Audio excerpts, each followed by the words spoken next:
Joining me now is Democratic Congresswoman from Michigan, Debbie Dingell. Congresswoman Dingell, thank you so much for being here. Really appreciate it. It's great to be with you.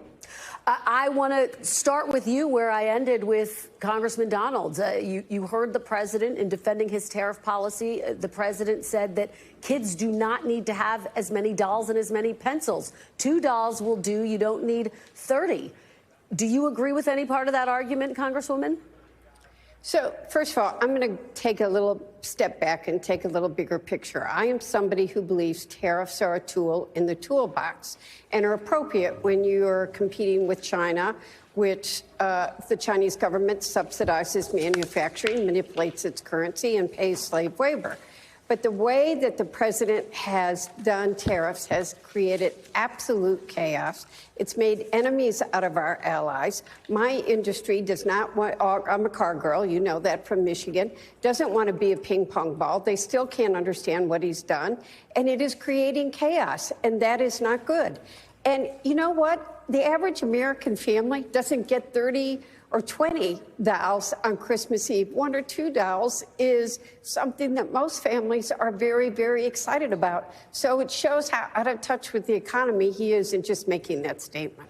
Congresswoman, let me ask you about something else the president said. He really downplayed concerns about the possibility of a recession, saying that ultimately the U.S. will be okay in the long term, even if it dips into a short-term recession. What do you make of that argument?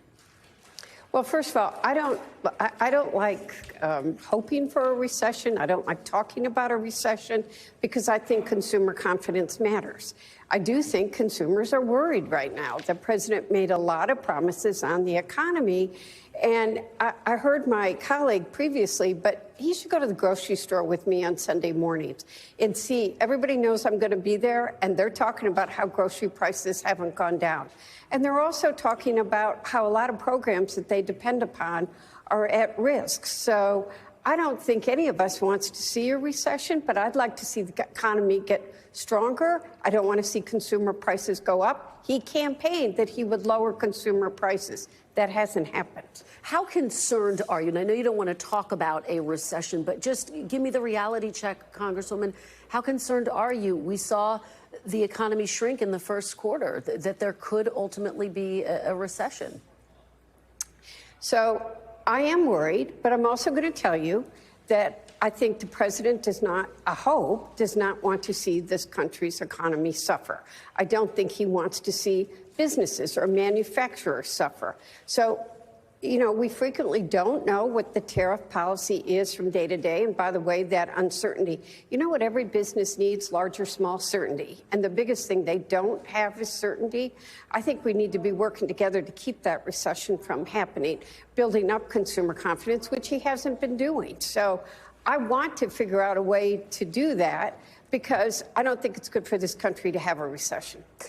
Congresswoman, let me ask you about another part of my conversation with President Trump. We discussed the debate surrounding Kilmar Abrego Garcia, of course, who was in this country undocumented. He was sent to El Salvador. The administration said it was an administrative error. Of course, there's been a lot of debate and discussion swirling around this.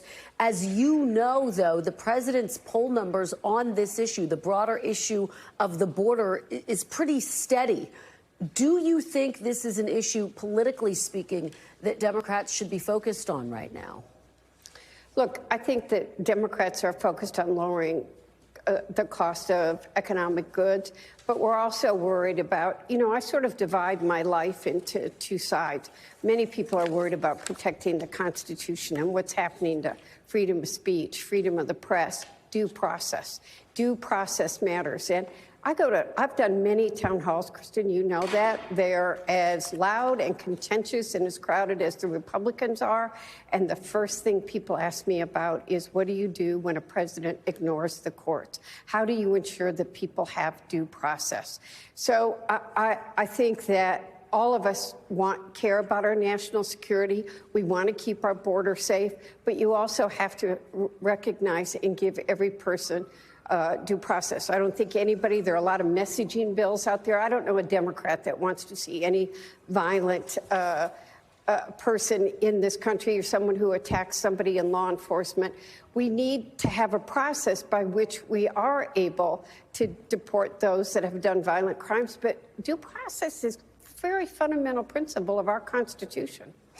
Let me ask you about what we're seeing on the Democratic side now. Senator Sanders has been drawing huge crowds, as you know, going across the country with Congresswoman Alexandria Ocasio-Cortez on their oligarchy tour, warning of an emerging oligarchy in this country. Senator Slotkin, though, is saying that Democrats really need to have a different message, saying they should stop using the term oligarchy, that it doesn't resonate. Where do you fall in this debate?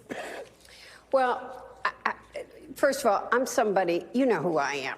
I'm the person that's in the union halls, that goes to meet with veterans every weekend. I was at 5 farmer markets on Saturday.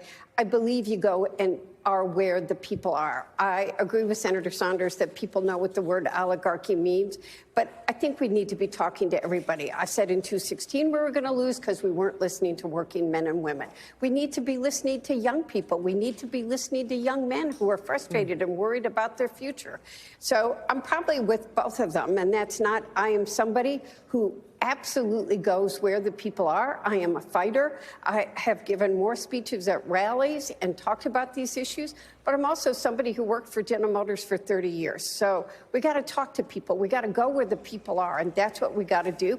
And Bernie Sanders and AOC are not afraid to go where people are and talk about tough issues either. All right, Congresswoman Debbie Dingell, we always appreciate your perspective. Thank you so much for joining us. Thank you. Thanks for watching. Stay updated about breaking news and top stories on the NBC News app or follow us on social media.